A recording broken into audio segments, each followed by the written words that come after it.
Ever walk into a place like a giant airport terminal or one of those mega malls and it's just kind of off? Yeah. It's impressive, sure. Oh, Even overwhelming, maybe, hmm but not in like a good way. right. You just end up feeling lost, kind of drift. What's so interesting is that unease, that disconnect we have with a lot of modern architecture. It's exactly what Rem Koolhaas was getting at Yeah. with this idea of junk space. And that's what we're diving into today with this essay, right? Yeah. Mm. Koolhaas wasn't just designing buildings. He was really trying to understand how these spaces, how they affect us, how they shape our experiences. Exactly. And he argued that a lot of these massive modern spaces that we see aren't just like accidental byproducts of progress. Hmm. They're intentional. They're the feature, not the bug. Hmm. He calls it the residue mankind leaves on the planet, which is a pretty loaded description. Okay, so let's unpack that residue a little bit. Right. Koolhaas does not hold back in this essay. I mean, his writing is so vivid. Oh, yeah. It's like he wants us to feel this disorientation he's describing. That's true. Yeah. So he talks about junk space as this endless, constantly changing thing, always morphing. Yeah. Always. He even compares it to a perpetual jacuzzi with millions of your best friends. Yeah. I don't know about you, that doesn't sound that appealing to me. It's a little much, a little crowded. Yeah, a few too many best friends in that jacuzzi, I think. Right.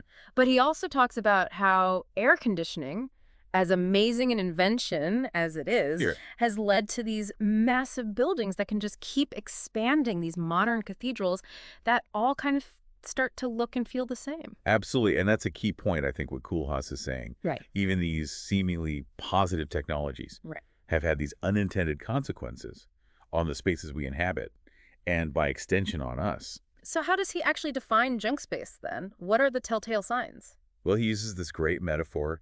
He says that junk space is a Bermuda Triangle of concepts.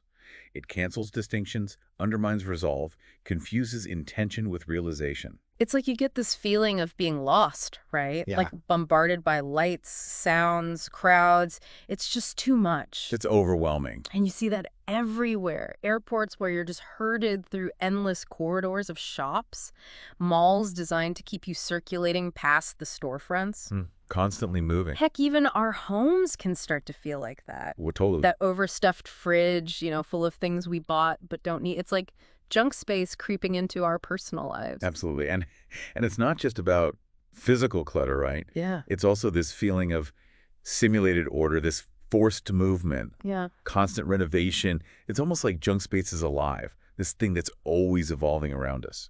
And it's designed that way, right? According to Koolhaas. He argues that, exactly. He argues that junk space blatantly proclaims how it wants to be read. Yes. Like it's trying to control how we move through it, what we see, Totally. even what we think. It's very manipulative in a way when Yeah. you think about it. Yeah. And he even goes so far as to say that junk space knows all your emotions, all your desires. It is the interior of Big Brother's belly. Whoa! And that's where it starts to get really interesting because he's not just describing these spaces, he's asking us to think about how they're affecting us. Right. So let's think about that for a second. Okay. What does this all mean for us, for you listening right now? Yeah. How is junk space showing up in your world? Think about the spaces you move through every day. Yeah. You know, your office, the grocery store, even your own home. Mm-hmm. Have you ever noticed how the design almost like nudges you in a certain direction? Oh, totally. It encourages certain behaviors? It's like we're on autopilot sometimes, especially in those familiar spaces, Right. But Koolhaas is arguing this is all very intentional. He Yeah. says junk space preempts people's sensations. Yeah. It's like it's trying to dictate our experiences before we even have them. Wow. And one of the key ways he says it does that is by blurring distinctions, especially when it comes to consumerism. Right. Think about those airport shops. Oh, They yeah. all start to look and feel the same. Totally. It's this blur of brands and experiences that's just designed to keep us consuming without questioning. Yeah, you're just trapped. You walk through an airport and you come out the other side with a magazine you'll never read and a giant Toblerone you didn't even want. Exactly. You've been junk spaced. You've been junk spaced. Yeah. That's a great way to put it. But it's not just airports, right? No. Koolhaas talks about how this simulated sense of order, this constant renovation, Mhm. it's everywhere. Everywhere he describes walking through an airport that's under construction. Oh, wow. And it's this bizarre scene where people are trying to like enjoy this supposedly luxurious space, Right. but they're surrounded by scaffolding, construction workers. It's like this constant reminder that nothing is permanent. Right. Everything is in flux. He even calls it this perpetual evolution. Yeah. Which on the surface sounds kind of cool, right? Yeah. Exciting, new. But then you realize it also suggests this kind of rootlessness. Like, we can never really be present in a space because it's always on its way to becoming something else. It's very restless, yeah. And that kind of ties into how junk space messes with our sense of time, I think. Oh, interesting. He even asks this question. He says, when did time stop moving forward, begin to spool in every direction, like a tape spinning out of control? Wow. It's like this constant barrage of information and stimulation, this feeling of being in this perpetual present. It distorts how we experience time. It's like junk space wants us to forget that time even exists. Exactly. Yeah, it wants to erase any kind of history, any kind of future. Wow. And he contrasts that with how older buildings used to age. Yeah. He was saying that in previous buildings, materiality was based on a final state that could only be modified at the expense of partial destruction. So they had like a lifespan. They had a lifespan, they would age, they would change. Right. But junk space is all about constant updating, constant renovation. Right. It's never finished. Which makes sense when you think about it from a certain perspective. Well, The more things change, the more we're encouraged to consume, right? Exactly. New experiences, new products. It's all designed to keep us engaged, even if that engagement is totally superficial. Yeah, constantly chasing the next new thing. Right. And Koolhaas argues that this obsession with the new, Yeah. this constant churn, it actually prevents us from forming genuine connections with the spaces we inhabit. Right. He even goes so far as to say that in junk space, design dies. Wow. There's no form, only proliferation. It's like we're trading authenticity for instant gratification in a way. Exactly. And this tension between preservation and reinvention is something he talks about a lot, Yeah. especially when it comes to how historical sites are Yeah. often absorbed into junk space. Right. They become almost like theme parks in a way. Yes. He describes how these sites get wrapped in this layer of commerce and catering. How the original structure almost becomes secondary to the gift shops and the cafes and all of that. Right. It's all about the experience, the consumable experience. Yeah, it's like we're trying to preserve these places by turning them into something else entirely. Right, which is kind of a paradox. It is. He even says, through junk space, old aura is transfused with new luster to spawn sudden commercial viability. It's like junk space has figured out how to monetize our nostalgia. Right, exactly. Like we're craving that authenticity, Yeah, but we also crave convenience and entertainment, right? we want it all. We want it all. And junk space exploits that tension. Totally. It packages history and culture into these easily digestible experiences that ultimately erase the very thing we're seeking. He talks about how in trying to preserve these historical sites, we end up erasing them in a different way. Right. It's a weird kind of self-defeating thing. It is. They become just another node in this sprawling network of junk space. Mm-hmm. Exactly. And he actually says that history corrupts. History corrupts. Absolutely. That's a pretty bleak outlook. It is. Makes you wonder if junk space is inevitable, as Koolhaas seems to suggest it might be. Yeah. What does that mean for us?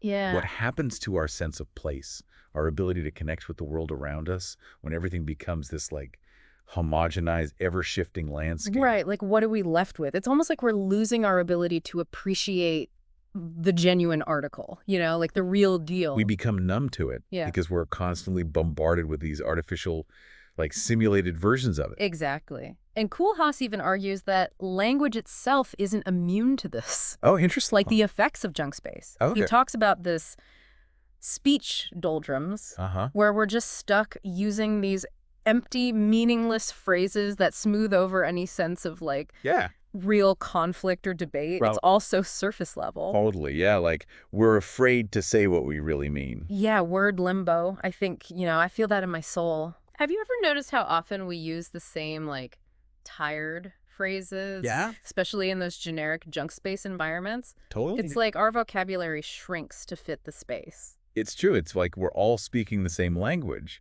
but it's a language that's been emptied of any real meaning. Yeah, and he uses this great phrase. He calls them sumptuous Potemkin suburbs of weasel terminologies. Wow. Yeah, it's like, it sounds impressive, but there's nothing really there. It's all facade, right? Exactly. It's all facade. It's like junk space is sucking the meaning out of everything, even language itself. Right. It homogenizes everything. So where do we go from here? Is there any escaping this perpetual jacuzzi? Right.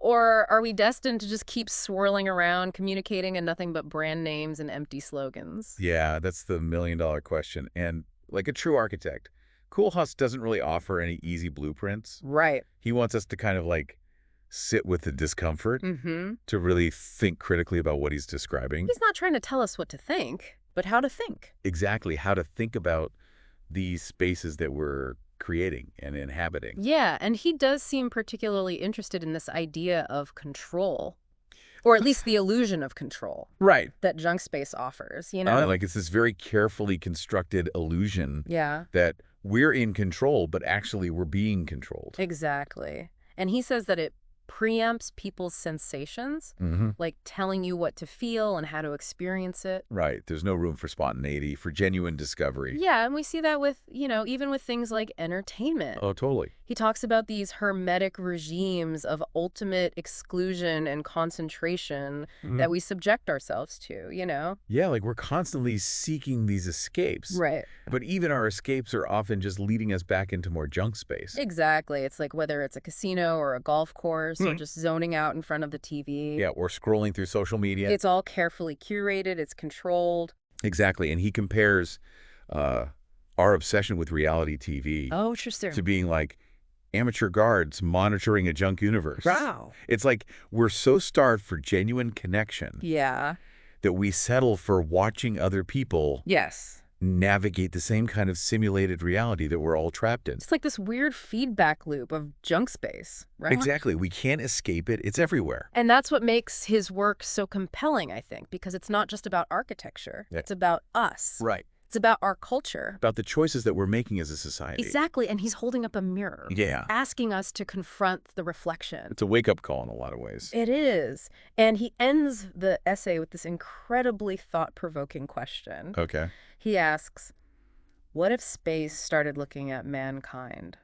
Whoa. Which is a little unsettling, to say the least. It's a little creepy, right? Like, what if these spaces that we've created, these Yes. vast impersonal landscapes, have become so pervasive that they've taken on a life of their own? Like, what if they are looking back at us Right. and they don't like what they see? And they don't like what they see. It's a question that really stays with you long after you finish the essay. It really makes you think about, like, as we spend more and more time in these designed environments, these digital spaces, Yeah. what happens to our sense of self, our relationship with the world around us? Our ability to connect, to really experience things authentically, it's like those are the stakes. Exactly. And I think that's what Koolhaas is trying to get at. He's not just critiquing architecture. He's critiquing a certain way of life. Right. He's asking us to really examine our values or priorities. Yeah, like what matters more, convenience or connection, efficiency or beauty? And maybe even more importantly, if junk space is this kind of inevitable result of our desire for comfort and convenience, as Koolhaas seems to suggest it might be, is there any way to break free? Or are we destined to just keep building and consuming, creating more and more junk space until there's nothing left but a perpetual jacuzzi of our own making? That's something for all of us to ponder, I think, as we move through these spaces, as we design new ones. Absolutely. And hopefully this deep dive has given you, the listener, a new lens through which to view the world, A new perspective. to see the junk space around you, Yeah. and maybe even start imagining a way out of it. Maybe even start designing a better way forward. Exactly. Until next time, keep exploring, keep questioning, and keep diving deep.